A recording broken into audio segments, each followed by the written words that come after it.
Donc, bonsoir tout le monde. Je vous souhaite la bienvenue au Conseil des écoles catholiques du Centre-Est. On est mardi le 12 septembre 2017. Alors, nous sommes dans notre troisième semaine de la rentrée scolaire. Donc, bonne rentrée scolaire à tout le monde, aux employés, aux élèves, aux parents, partenaires, tout le monde qui sont ici. Je suis certain qu'on va avoir encore une bonne année 2017-2018. Autour de la table, j'ai conseillé Lemelin, j'ai conseillé Boudria, j'ai conseillère Burns, j'ai conseillère Doré, j'ai conseillé élève Mana Sandoval et j'ai notre nouvelle conseillère élève également, Alcie. Donc, bonsoir puis bienvenue parmi nous. J'ai la conseillère Tremblay, j'ai la conseillère Pilon, j'ai le conseiller mariage, le conseiller Poirier, conseiller Thibodeau. Et au niveau de l'administration, j'ai Mme Brisson. Donc, bienvenue, Mme Brisson, également, à votre première rencontre officielle avec nous à la table. Donc, bonsoir. Monsieur Belrose, Monsieur Nemri. J'ai Mme Bergeron, Mme Paquette, Monsieur Barre, Monsieur Dupuis également, qui est revenu. Donc, notre grand revenant. Alors, bonsoir également.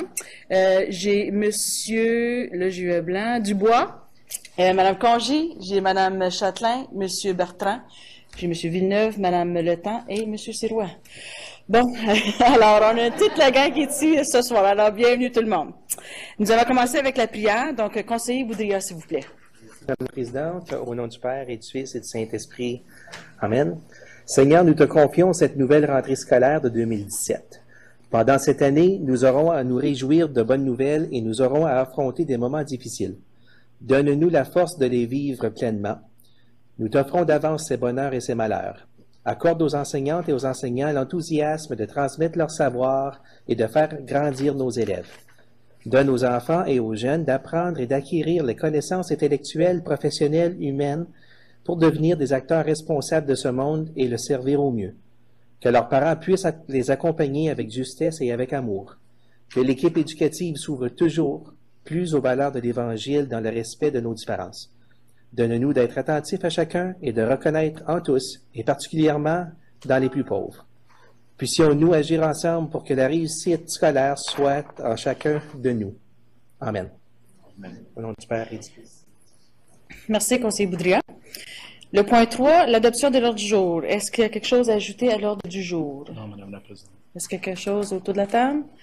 Sinon, que soit adopté tel que présenté l'ordre du jour de la séance ordinaire du CECCE du 12 septembre 2017, proposé par le conseiller mariage, appuyé du conseiller Lemelin. En faveur? Parfait, c'est adopté. Le point 4. Donc, le point 4 est un nouvel ajout que nous avons à notre ordre du jour. Donc, déclaration de conflit d'intérêts. Alors, pour commencer l'année scolaire, nous avons décidé d'ajouter ce point-là. Donc, c'est un point juste pour les conseillers autour de la table. Si jamais, lors de discussion, vous avez une déclaration de conflit à indiquer, soit au début de la rencontre, lorsque vous voyez l'ordre du jour, ou soit pendant la réunion, vous voyez qu'il y a quelque chose qui a été soulevé. Alors, c'est à vous à décider de pouvoir faire la déclaration d'intérêt. Et également, moi, j'aimerais pouvoir rester ici au niveau de notre travail. Aussi, des fois, il peut y avoir des discussions qu'on veut déclarer un conflit d'intérêt. Donc, par exemple, je suis pendant le jour directeur général du Patro d'Ottawa. Donc, si jamais il y avait des items où on discute en étroite discussion du Patro, ou s'il y a une décision que je vois qu'il y a un certain conflit, bon, ben, je déclarerai dans ce temps-là. Alors, je veux juste vérifier autour de la table s'il y a des conflits en ce moment que quelqu'un veut souligner selon l'ordre du jour. Sinon, vous avez la chance de le faire pendant la rencontre. Merci. Maintenant, nous allons au point 7. Alors, l'adoption des procès-verbaux, donc la séance ordinaire du 20 juin 2017. Est-ce qu'il y a des corrections à apporter? Sinon, que soit adopté tel que présenté le procès-verbal de la séance ordinaire du CECCE du 20 juin 2017, proposé par la conseillère Doré, appuyé du conseiller Poirier. En faveur? Parfait, c'est adopté. Merci. Est-ce qu'il y a des questions découlant de la rencontre du 20 juin? N'en voyant pas. Merci. Maintenant, le point 9, qui est l'étude des politiques. Le 9.1, la politique 1.0, qui est le processus de gouvernance. Donc, la démission d'un membre du Conseil des écoles catholiques du Centre-Est et processus de nomination. Donc, nous avons reçu la démission d'un de nos membres, donc conseillère Doré. Est-ce que vous voulez dire un petit mot de votre décision? Non? Non, Parfait. je vais le mettre à plus. OK, parfait.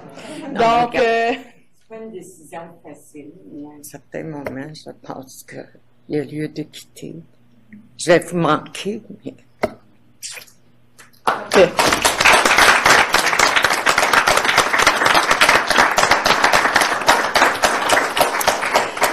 Donc, une chance que c'était pas trop long parce que moi aussi, je pense que les gens sont en train d'arriver. Mais vous avez travaillé avec nous, vous avez été tellement d'années, puis on va avoir la chance aussi de pouvoir énumérer tout le beau travail que vous avez fait pour nous, puis pour votre communauté également. Ça n'a pas été une lettre facile à recevoir non plus, mais c'est des choses qui arrivent dans la vie, donc on va poursuivre. Mais on vous a encore pour quelques réunions encore, donc on va vous en prendre avantage de vous, puis ces rencontres-là. Avant que je passe aux propositions, oui, conseiller mariage. Je refuse de recevoir le rapport. Ah, ben là!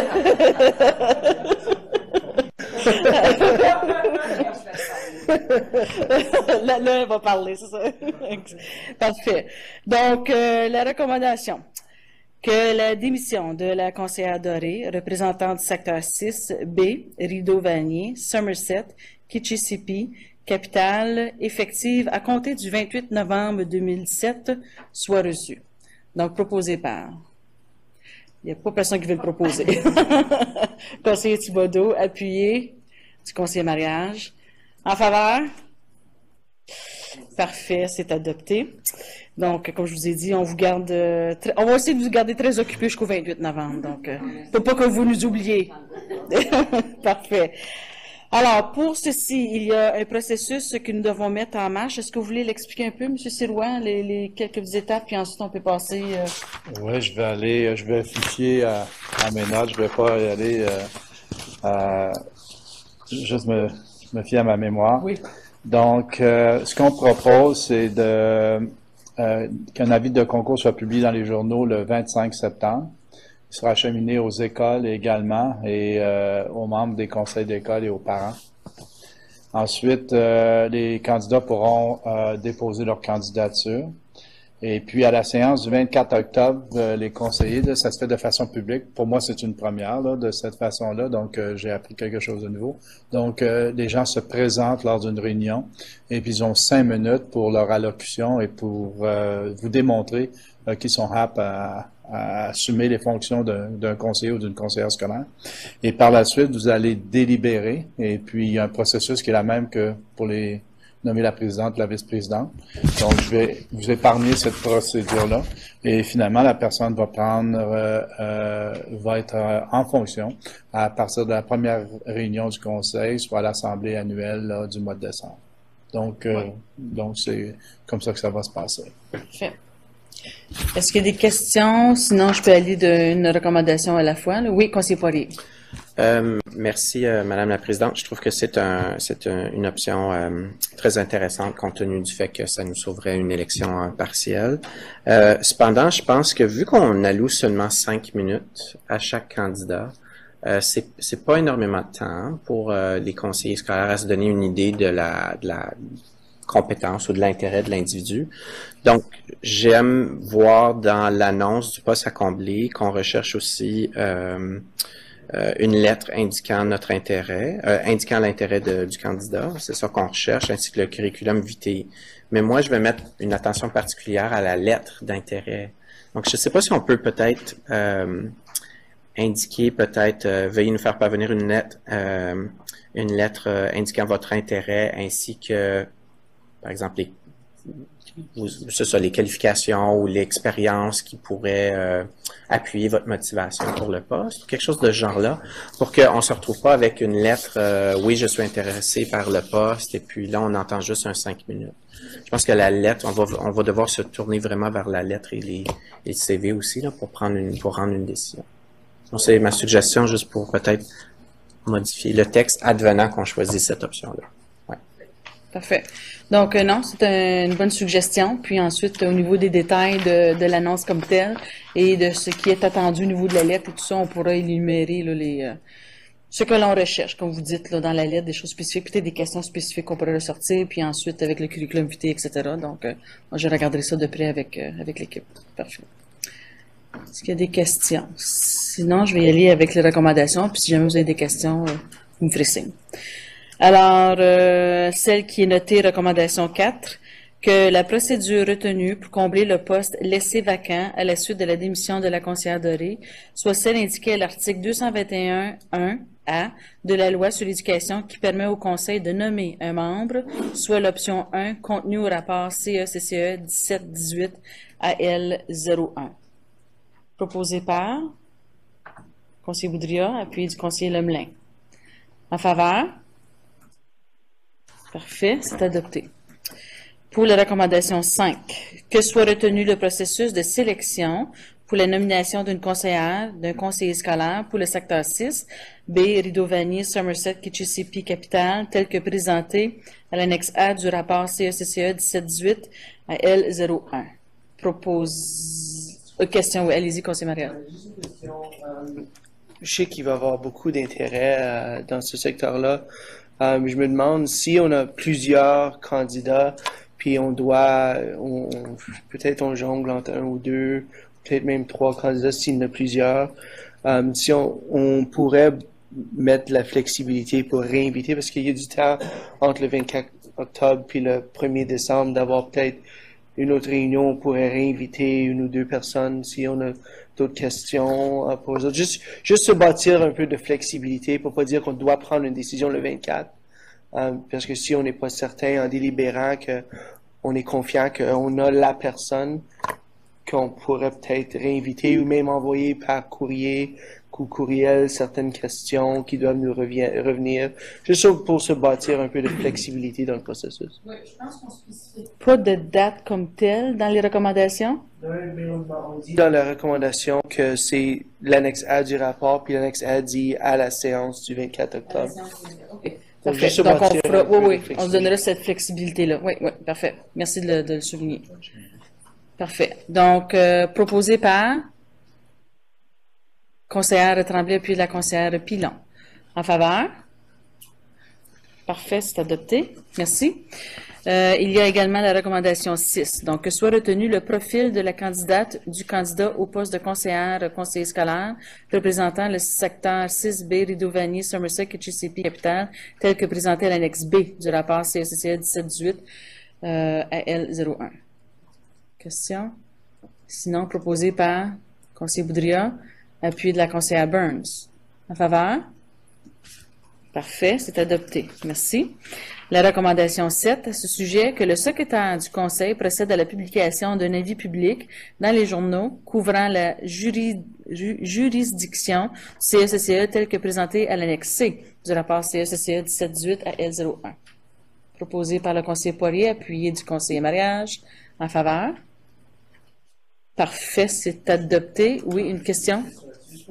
Aux journaux, ça veut dire sur les médias sociaux aussi. Puis... Les médias sociaux aussi également. Oui, je pense, oui. Donc, je pense que peut-être dans le futur, là. Changer oui. Parce que c'est pas juste utiliser les médias nécessaires pour, oui. Parfait. Merci.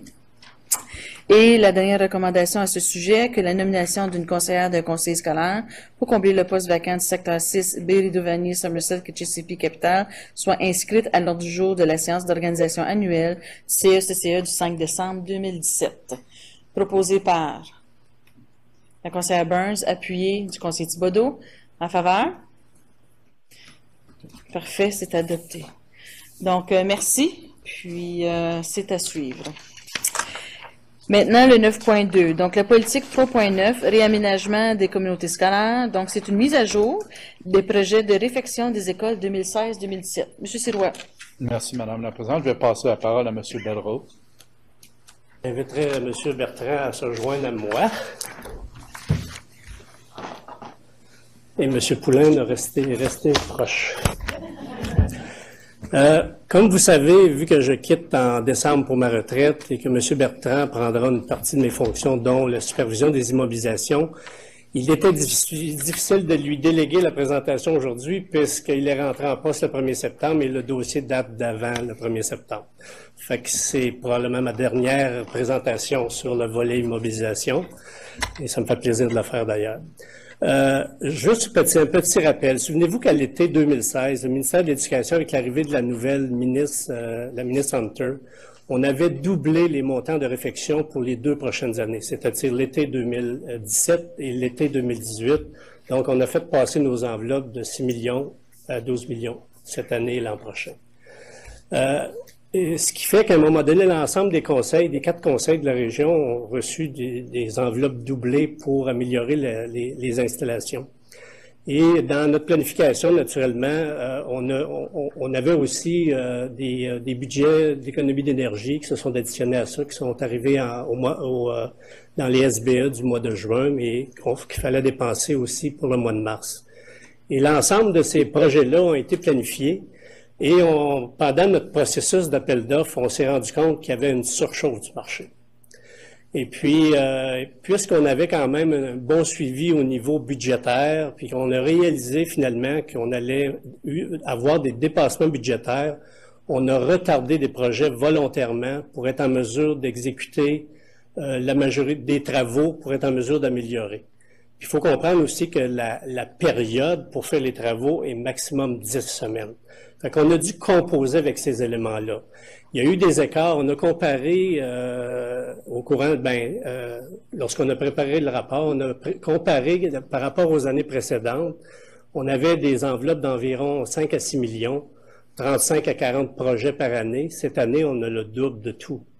On a 14 millions et en plus, on a près de 75 projets qui ont été planifiés. On en a suspendu pour à peu près 20%, qui est à peu près l'écart global du dépassement des appels d'offres.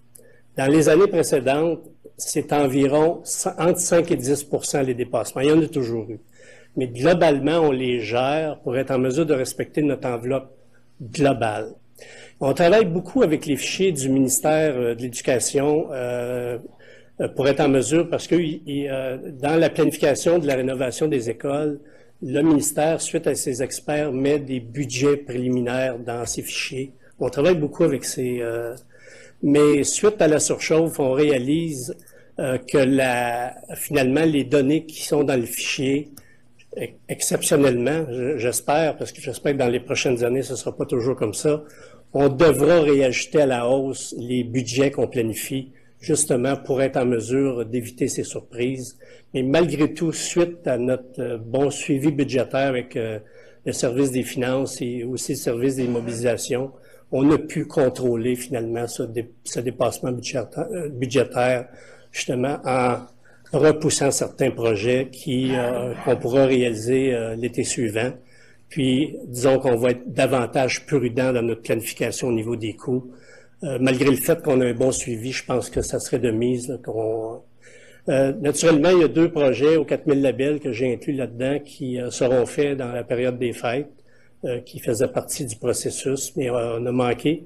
L'autre élément que je dirais qui est venu influencer cette croissance des coûts, on a parlé à nos homologues des autres conseils, ils ont eu le même problème. C'est du 20 à 25% dans l'ensemble de l'enveloppe pour les 4 conseils d'Ottawa. Et puis, un des facteurs, c'est que les professionnels, c'est-à-dire les architectes, etc., ont eu tellement de contrats qu'il y avait de la difficulté à livrer. Ce qui fait qu'à un moment donné, les appels d'offres ont été plus tard que prévu au printemps et les carnets de commandes pour les entrepreneurs étaient pas mal pleins, ce qui fait que ça a tendance à générer une croissance des appels d'offres. Je ne sais pas si vous avez d'autres questions, ça me fera plaisir d'y répondre. Sinon, il y aura toujours M. Poulain si vous voulez plus de détails. J'ai déjà posé cette question. On n'a jamais vérifié s'il y avait collusion, dans le sens que j'en viens, parce que vous parlez, parce qu'on fait une maison, on n'a pas 20-25%, malgré que les commandes sont là. Est-ce que c'est la même chose au niveau public, les édifices publics, ou c'est en éducation? Parce que si on a su qu'il y avait beaucoup de budget, alors, je sais, ça fait 2 fois que je la pose cette question-là. Si jamais on s'est informé, parce que si c'était 10%, mais on parle de dépassement de 20 à 25, je suis sûr que c'est beaucoup. Même si je ne suis pas fiscaliste ou autre, là, mais alors, je l'ai déjà posé cette question, je la repose encore. Est-ce que quelqu'un a déjà posé cette question, s'il n'y a pas un arrangement entre comme c'est arrivé au Québec, comme c'est arrivé, etc. Parce que là, ça commence à pas avoir de sens lorsque tu budgètes, puis tu as besoin de 25% de plus, puis vous faites votre travail comme il faut. Je sais que vous n'avez peut-être pas de réponse, mais moi, à un moment donné, je pense qu'il va falloir la poser, la question. À qui, je ne sais pas, mais il va falloir la poser, la question. Parce que si chaque année c'est 25%, c'est beaucoup. Je crois, j'ai pas de réponse pour le conseiller Thibodeau. Cependant, je trouve que c'est une excellente question à poser aux gens du ministère. Puis avoir, les autres, la perspective provinciale, il aurait mieux que nous de voir si ça a été généralisé comme approche. Puis si c'est généralisé, qu'est-ce qui explique le 20-25%? Puis je pense que les autres qui nous donnent les données publiques, je pense qu'on doit aller chercher de l'information. Puis je pense qu'il y a une meilleure perspective aussi au niveau des entrepreneurs de la province. Donc, c'est une question intéressante. C'est un dossier à suivre. Merci. Conseiller mariage? Juste pour faire un peu le point sur ce que le conseiller Thibodeau disait, ça nous met comme table dans une position difficile aussi où on a approuvé déjà un projet. Puis là, on veut pas arrêter le projet, mais on a des fois le double de ce qu'on a approuvé dans certains cas. Ça nous met, parce que pour moi, je suis un peu inconfortable dans tout ça parce que je sais que ça va bénéficier la communauté scolaire et en même temps, on a une responsabilité fiduciaire envers les personnes qui nous ont élus ici pour bien gérer les fonds du conseil. Puis quand on a une information inexacte comme ça ou enflée après le fait, en tout cas pour moi, ça me rend inconfortable. Mais je sais que l'administration fait ce qu'elle doit faire, mais je veux juste dire, en exerçant ma responsabilité fiduciaire, j'ai de la difficulté à pouvoir avaler un fait parce qu'on n'est pas pour juste arrêter un projet. Je pense qu'on peut pas faire ça à la communauté à qui on a déjà annoncé qu'un projet s'en vient. En tout cas, je pense que vous avez entendu parce que j'avais envoyé un courriel avant la réunion pour demander un peu cette même question-là. Puis en tout cas, c'est juste quelque chose qui me rend inconfortable. Puis j'espère, comme M. Belrose le dit, que le tout va se reprendre. Là. Mais juste quelque chose que si ça continue, quand ça va mettre la table dans une position de plus en plus difficile, si ça continue à augmenter. Je voudrais juste ajouter, parce que, juste réitérer ce que M. Larose a mentionné, lors de l'élaboration du prochain budget pour les rénovations, nous allons être très prudents et d'ajouter une composante qui est les coûts élevés qu'on a, le pourcentage qui a été élevé cette année. C'est certain qu'on va prendre ça en considération. Ça veut dire ça qu'il va y avoir moins de projets qui vont se réaliser, mais on va essayer d'être à l'intérieur des enveloppes et de prévoir un coût additionnel pour chacun des projets. C'est comme ça qu'on va préparer le prochain budget. Donc, on va gérer les attentes dans la communauté. Merci. M. Belrose? Les projets qui ont été repoussés, ce sont des projets qui auraient été difficiles à réaliser dans les 10 semaines, puisque le processus avait eu un peu de retard. Et aussi, on n'a pas repoussé des projets qui allaient empêcher l'accueil des élèves au niveau des locaux. Pour nous, c'était un des critères qui a fait qu'on a choisi des projets, mais on parle pas on parle strictement de repousser à l'exercice suivant et non pas d'éliminer complètement ce projet-là. Conseiller Doré? On aurait dû avoir un peu un pressentiment que ça, c'était pour arriver avec l'expérience de Horizon Jeunesse. On avait budgété un tel montant, le ministère nous donne un tel montant et on arrive lors des soumissions, puis la facture est augmentée et c'est tous ceux qui avaient soumis et qui étaient tous dans la même région, en fait, de montant. Alors, je pense, moi, ça ne me surprend pas qu'on soit arrivé à une situation comme ça et que les coûts qu'on avait projetés étaient augmentés de façon drastique, là. Et on doit changer, Madame la Présidente, nos pratiques. Je pense qu'on doit voir si on n'est pas capable de, durant l'année scolaire, quand on le sait, de peut-être en faire un peu plus pendant les fêtes. Parce que c'est peut-être le temps qui est peut-être moins occupé. Je veux pas parler à travers mon chapeau parce que Luc est meilleur que moi là-dedans. Mais je pense qu'on doit revoir le timing de faire des appels d'offres et peut-être d'attendre seulement que pour tous les projets soient faits pendant la période estivale, peut-être de voir qu'est-ce qui se peut faire. Je sais qu'on se fait déjà au congé de mars, mais peut-être voir avec les écoles s'il y a une flexibilité pour être capable de nous accommoder, que ce soit un peu les soirs. Je reconnais que c'est un peu plus cher qu'on fait les soirs, c'est un peu plus cher qu'on fait pendant les fêtes, mais peut-être que ça permet de désengorger, permet mieux de gérer aussi ton enveloppe budgétaire parce que tu sais déjà comment ça t'a coûté pour quelques projets que tu auras fait avant le 1er janvier. Et quand tu fais tu mets en soumission pour les autres projets, tu as une bonne idée de ce qui se passe. Donc, je pense qu'on doit revoir notre pratique à ce niveau-là. Parfait. Est-ce qu'il y a d'autres questions? Non? Merci. Merci pour votre présentation.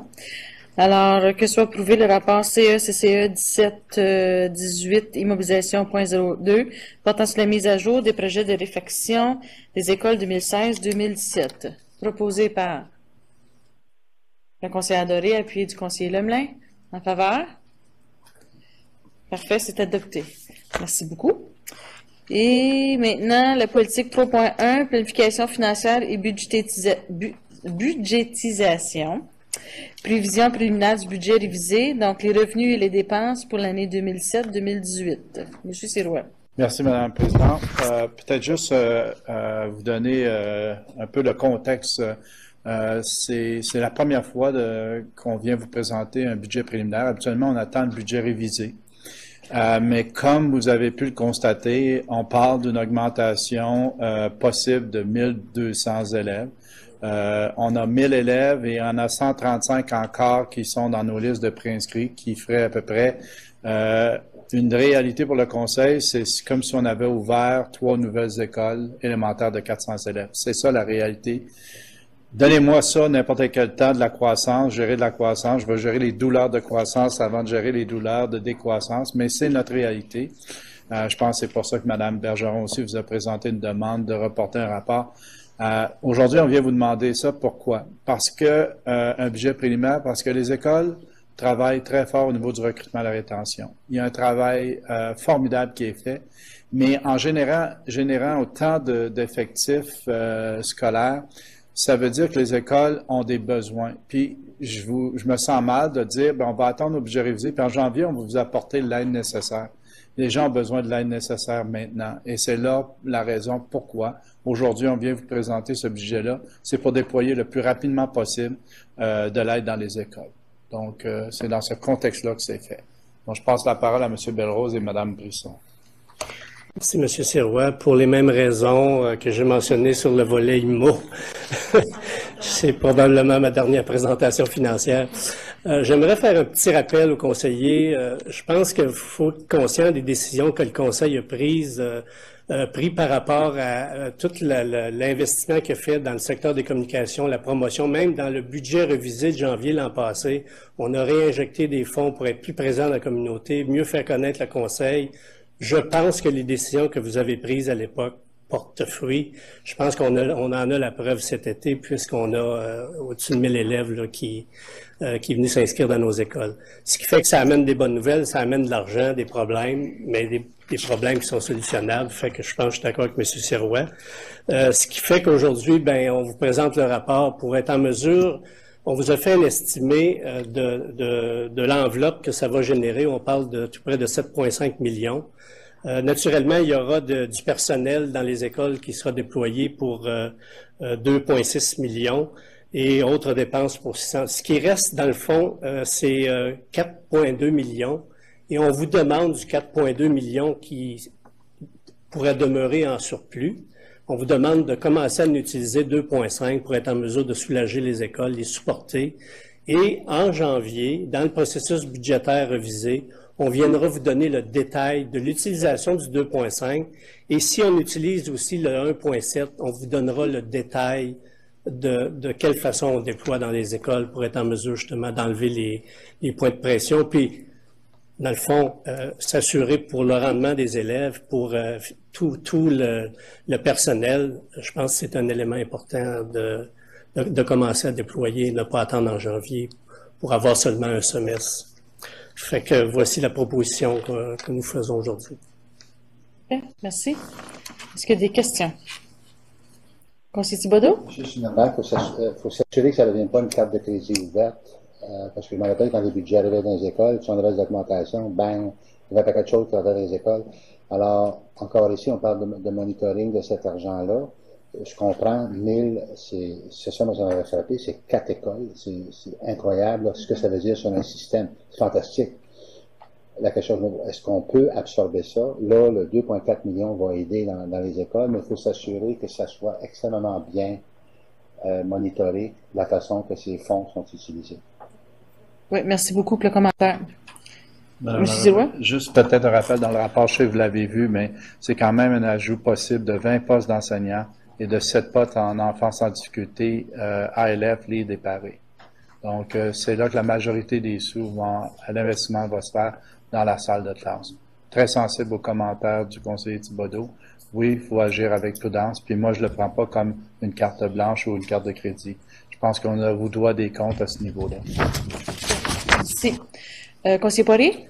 Merci, Madame la Présidente. Et ma question est au niveau de la ligne dans le budget révisé préliminaire, soutien aux écoles et services administratifs. Services administratifs, est-ce qu'on compte aussi, par exemple, un appui supplémentaire, par exemple, au niveau des ressources humaines ou au niveau de l'appui,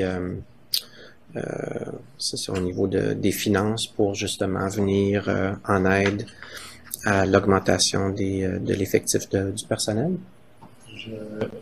Je pense qu'on voulait venir vous présenter et ensuite de ça, je pense que je vais m'attendre à des demandes au sein des différents services administratifs.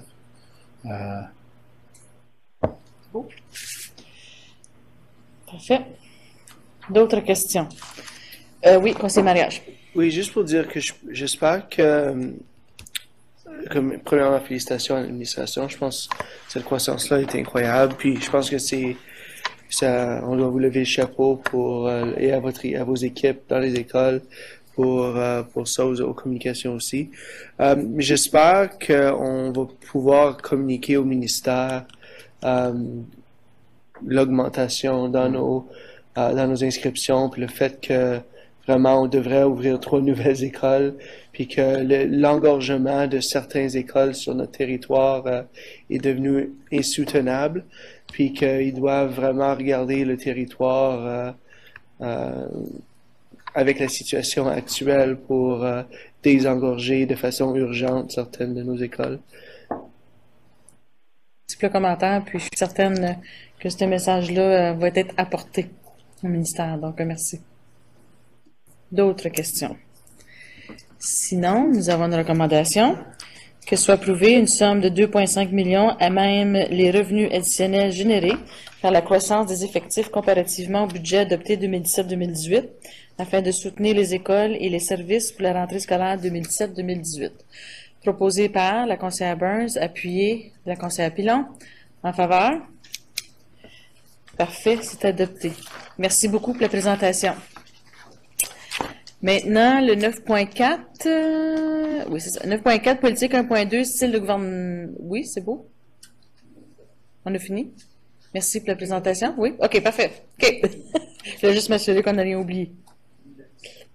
Parfait. Ils veulent rester. OK, c'est correct. 9.4. La politique 1.2, style de gouvernance. Donc, la Fédération nationale des conseils scolaires francophones, congrès d'octobre 2017.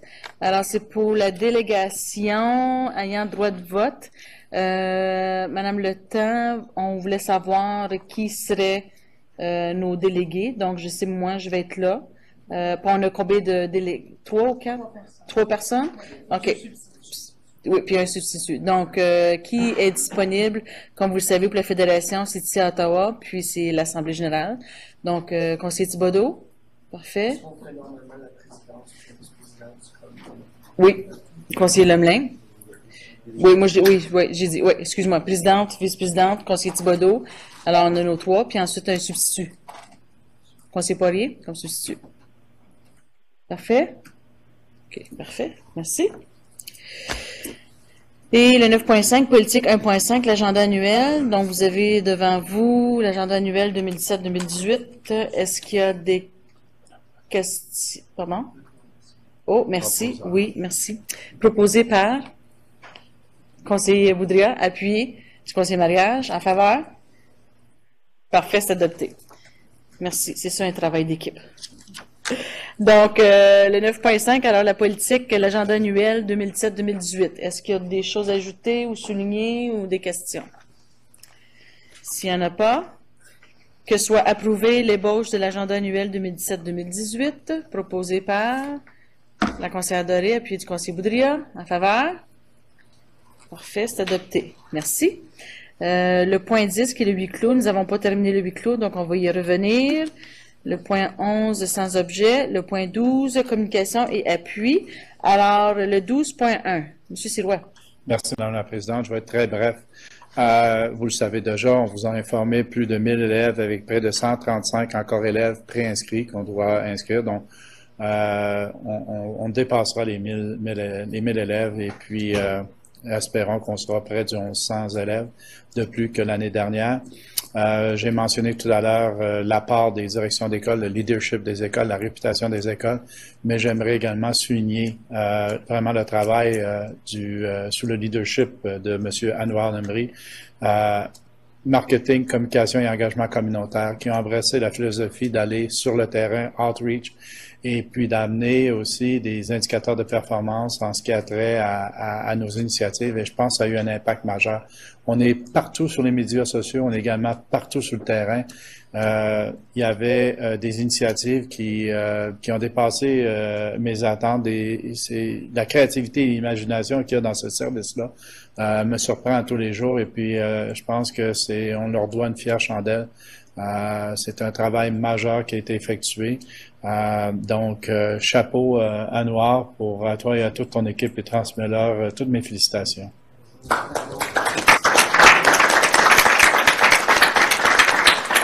Oui, conseiller mariage. Je me joins à ce que M. Sirois disait, mais je veux aussi, je pense que ça mérite de voir. Les surintendances sont présents, commençaient à être présents l'année dernière à la rentrée, puis ça s'est vraiment vu. Mais je pense que cette année, il y a une épaisseur de plus. On voit vraiment les écoles comme telles, les profs, les directions qui sont sur Twitter puis sur autres plateformes de médias sociaux qui envoient des photos, qui envoient des nouvelles de leurs écoles.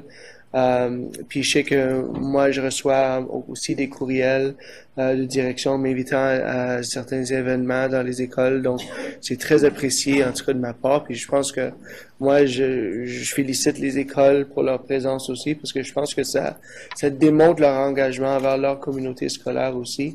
Puis là, les gens puissent voir de façon tangible les efforts que font les écoles sur le terrain. Donc, je pense qu'ils méritent aussi, en tout cas de ma part, félicitations aussi. Merci. Conseillère Doré? Moi, j'aimerais féliciter les communications pour ce bijou.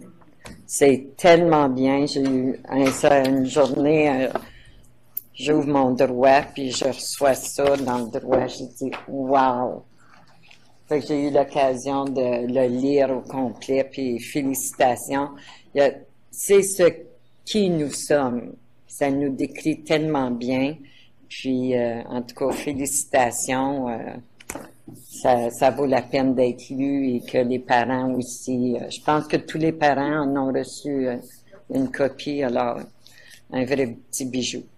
Parfait. Merci de souligner. C'est très bien. M. Sirois, vous avez quelque chose à ajouter? Moi, j'avais deux autres petites choses que je voulais faire. Je voulais mentionner la présence de l'équipe du comité de gestion qui s'est présentée dans plus de 150 écoles à l'ouverture des classes. Donc, on était présents sur le terrain et on a été visiter et on a été accueillir les élèves. On a été souhaiter une bonne rentrée, une bonne année scolaire au personnel. De plus, je voudrais vous faire part, puis je pense que vous l'avez vu, de la couverture médiatique qu'on a eue pour la rentrée scolaire. C'est incroyable ce qu'on a eu comme couverture médiatique. On était sur la première page du droit pour Au cœur d'Ottawa. On a eu CTV qui s'est présenté à Paul Desmarais le matin à 6 heures, qui sont restés jusqu'à midi pour faire des présentations. Et puis, chapeau à la journaliste qui a fait un travail impeccable pour valoriser les élèves dans son reportage. C'était vraiment bien. J'aimerais également souligner la performance de Mme Eugénie Congy qui a passé à The Expert. Eugénie a fait un travail formidable, représente très bien le conseil. C'est fait avec classe et le message est vulgarisé pour que les gens puissent comprendre. Chapeau, Eugénie. Ça va continuer as the expert. On va avoir plusieurs autres personnes qui vont participer. Mais ce qu'on a eu comme couverture médiatique, c'est incroyable. Et puis, en tout cas, c'est pas le fait du hasard, c'est de la planification. Et puis, encore une fois, là, il y a des gens qu'on doit remercier. Et finalement, je voudrais juste vous dire que même nos belles écoles qu'on a ouvertes récemment sont déjà à pleine capacité. Et si on regarde Paul Desmarais, déjà l'ajout de 2 portatives. Mer Bleue, ça va être bientôt notre place. Et puis, il y a d'autres endroits aussi. Mais juste pour vous dire que ces écoles-là, en dedans d'un an et demi et 2, sont à pleine capacité. Puis, dans certaines, on n'a même pas tous les niveaux scolaires encore. Donc, ça fait allusion aussi aux commentaires du conseiller mariage. Je peux vous assurer qu'on a fait le message. On était au ministère de l'Éducation jeudi passé, justement pour aller parler de nos projets et puis de parler de la croissance qu'on a au sein du conseil. Merci, Madame la Présidente. C'est mon rapport. Merci. Question? Bon, bien, félicitations à tout le monde. Merci beaucoup pour la belle présentation. Alors, le 12.2, rentrée des classes et transport des élèves 2017-2018. Monsieur Sirois. Je passe la parole à Yvon ou Christine. Je vais passer la parole à Mme Brisson. Donc, bonsoir. Donc, essentiellement, la note vise 2 volets. Le premier, c'est vous présenter des informations quant à la publication du rapport de l'Ombudsman de l'Ontario qui a été publié au mois d'août. Concernant la situation là, qui a été médiatisée dans les journaux l'an dernier à la rentrée où il y avait une pénurie de chauffeurs d'autobus dans la région de Toronto, dont plusieurs élèves ont occasionné plusieurs retards et même annulations de transport. Donc, dans le rapport, il y a environ 40 recommandations que l'Ombudsman fait à ces 2 conseils scolaires. Donc, on tient ici à vous rassurer que la situation de Toronto est quand même assez unique à la ville de Toronto comparativement à Ottawa. Nous, actuellement, dans notre région, on ne vit pas de pénurie de chauffeurs d'autobus. On a certains remplaçants au niveau des chauffeurs d'autobus, mais je tiens à préciser que ces chauffeurs remplaçants-là ont la formation requise comme des chauffeurs d'autobus réguliers. Dans le rapport d'Ombudsman aussi, il y a plusieurs recommandations quant à améliorer la communication avec les parents. C'était un des grands enjeux qui ressortait du rapport. Puis, dans la note, on indique aussi toutes les mesures qui sont en place actuellement avec le consortium de transport pour lequel on a, nous, déjà ces mesures-là. Donc, on a des GPS sur tous les autobus. On a des textos, des courriers électroniques que le parent est abonné pour tenir compte des retards et des annulations. L'autre élément, je dirais aussi, il y a une très bonne collaboration avec les transporteurs. Donc, ça, c'est important pour s'assurer que les routes sont bien planifiées avec la rentrée. Donc, tous ces mécanismes-là sont en place là, au sein de notre consortium de transport. Puis, l'administration est toujours à l'aguet des problèmes qui pourraient survenir au début de l'année scolaire. Donc, ça, c'est vraiment le premier volet. On a mis le lien là, dans la note de service pour, si vous êtes intéressé à lire le rapport. Le deuxième volet de la note, c'est la rentrée des classes. Comme indiqué, au-delà de 23 000 élèves qui ont été transportés la première journée, dont 2 000 nouveaux élèves ont pris l'autobus pour la première fois. Donc, dans l'ensemble, la rentrée s'est bien déroulée, même que le matin de la première journée, il n'y avait pas de téléphone qui sonnait, ou en tout cas, il n'y avait pas de parents en attente. Donc, ça s'est très bien déroulé. Il y a eu quelques problématiques en fin de journée qui n'est pas habituel. Il y a certains élèves qui auraient embarqué sur le mauvais autobus. Le chauffeur a retourné les élèves aux écoles et l'administration a réagi rapidement là, avec le consortium pour s'assurer que le jour 2, que toutes les listes d'élèves étaient bien en ordre et que puis la situation là, s'est régularisée là, la deuxième journée. Donc, on tenait à vous informer là, de ces informations-là ce soir. Parfait. Merci. Est-ce qu'il y a des questions? OK. Merci beaucoup. 12.3, remboursement des repas et de l'indemnité kilométrique. Monsieur Sirois. Je vais passer la parole à M. Belrose. Merci, M. Sirois. Je vous avais fait part lors d'une rencontre au mois de mars que le ministère nous autorisait maintenant, nous avait envoyé une note pour être en mesure de mettre en œuvre des remboursements sans facture, c'est-à-dire communément appelés les perdièmes. Et en même temps, il y avait quand même une mise en garde à savoir si les montants étaient raisonnables, c'est-à-dire n'étaient pas raisonnables. À ce moment-là, il pourrait y avoir un avantage imposable. On a fait des recherches depuis dans plusieurs conseils. On a demandé aussi un avis fiscal pour voir la raisonnabilité des montants que nous avions en tête pour être en mesure de mettre les remboursements sans facture. Et le ministère ne précise pas de façon détaillée les montants. Il maintient toujours la notion de raisonnabilité. Et suite à nos recherches, aujourd'hui, on propose justement des montants 15 $ au petit déjeuner, 15 au dîner et 30 au souper, considérant qu'avec nos recherches, ces remboursements sont raisonnables et finalement, ça permettrait d'être beaucoup plus facile à gérer à l'interne pour être en mesure de faire les remboursements. On prévoit quand même une légère augmentation des coûts, mais ce n'est pas majeur. On inclut aussi là-dedans dans la recommandation le kilométrage qui n'a pas été modifié depuis plus de 15 ans. Et nous proposons de l'amener à 54 sous comme le fédéral et même dans nos recherches, ce montant est considéré comme raisonnable. Fait que c'est ce qu'on vous propose aujourd'hui comme modification pour l'ensemble des employés naturellement, incluant les conseillers scolaires. Merci pour le rapport. Des questions? Parfait, merci. Le 12.4, donc pour l'Association canadienne des commissaires d'écoles catholiques, la SEC, le congrès 2018 à Kelowna, en Colombie-Britannique, du 7 au 9 juin 2018. Donc, c'est seulement juste comme information, vous avez reçu par courriel, si je ne me trompe pas, les informations comme telles du congrès. Alors, si vous voulez regarder un peu là, qu'est-ce qu'il y en est, puis ensuite à la prochaine rencontre, il va falloir décider là, le processus que nous allons prendre pour nommer les gens qui vont participer à la rencontre.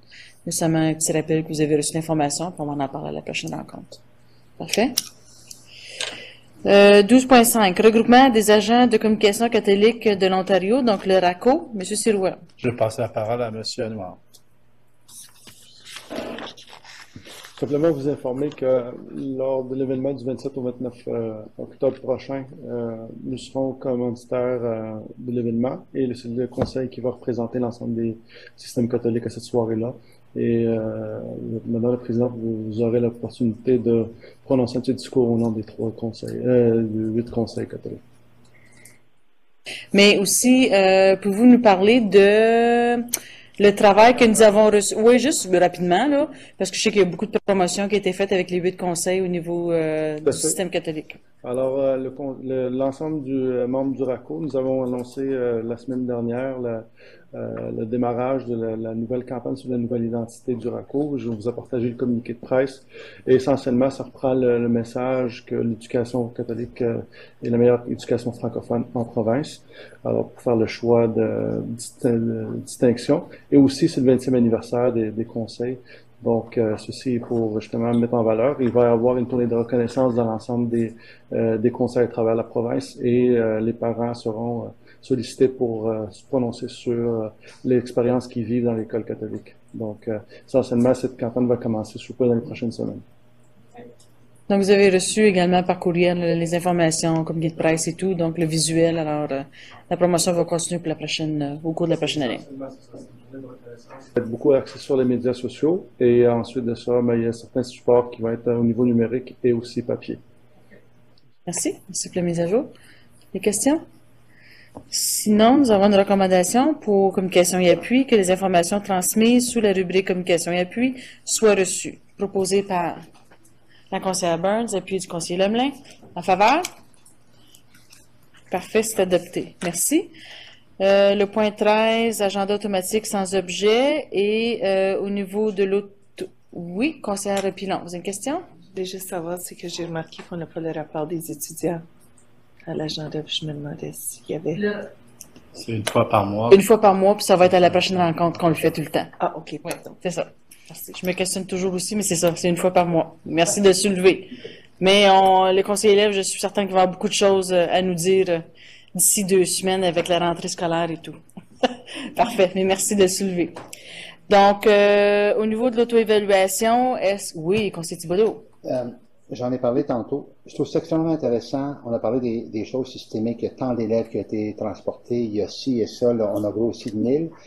Mais moi, j'ai eu la chance de vivre, c'est qu'on s'occupe de l'élève. J'ai eu absolument, on n'amène pas des choses personnelles, mais deux de mes petits-fils ont changé d'école. Et l'accueil a été extraordinaire. Et moi, ça m'a fait penser, c'est ça le but. Il faut que chaque enfant, l'unicité de l'enfant, et c'était respecté, parce que ici, là, on entend beaucoup de choses, ça a l'air une grosse machine. Mais quand j'entends qu'une activité a été faite pour l'accueil de nouveaux élèves dans une école, ben, moi, comme grand-parent, je trouve ça important. Comme conseiller scolaire, je trouve ça extrêmement important, parce qu'on le dit, la raison d'être, qu'on est ici, c'est pour les enfants. Ben, j'ai pu vivre, puis je pense qu'il faut le dire aux enseignants. C'est extraordinaire le travail qu'ils font, et que chaque enfant est important. Et j'ai eu la chance de le vivre. En d'autres mots, c'est pas juste une philosophie qui est écrite en arrière, c'est que c'est mis en action. Et moi, j'apprécie beaucoup le travail des enseignants pour l'accueil des nouveaux élèves qui arrivent dans une nouvelle école, ou même de tous nos élèves. Mais moi, j'ai eu la chance de vivre nouveaux élèves dans une nouvelle école. C'est extraordinaire. Merci beaucoup de souligner, c'est important aussi. Comme vous dites, c'est l'élève qui est au cœur de tout, donc il faut bien s'occuper de chaque enfant qui est dans notre système. Merci beaucoup de le soulever. Donc, nous avons terminé pour l'instant la rencontre publique. Alors, je vais suspendre la rencontre pour qu'on puisse retourner à huis clos pour terminer le huis clos. Donc, quelqu'un peut proposer, conseiller mariage, appui du conseiller Thibodeau, en faveur? Parfait, c'est adopté. Puis, je vais souhaiter une bonne soirée à tout le monde en ligne également. Bonne soirée.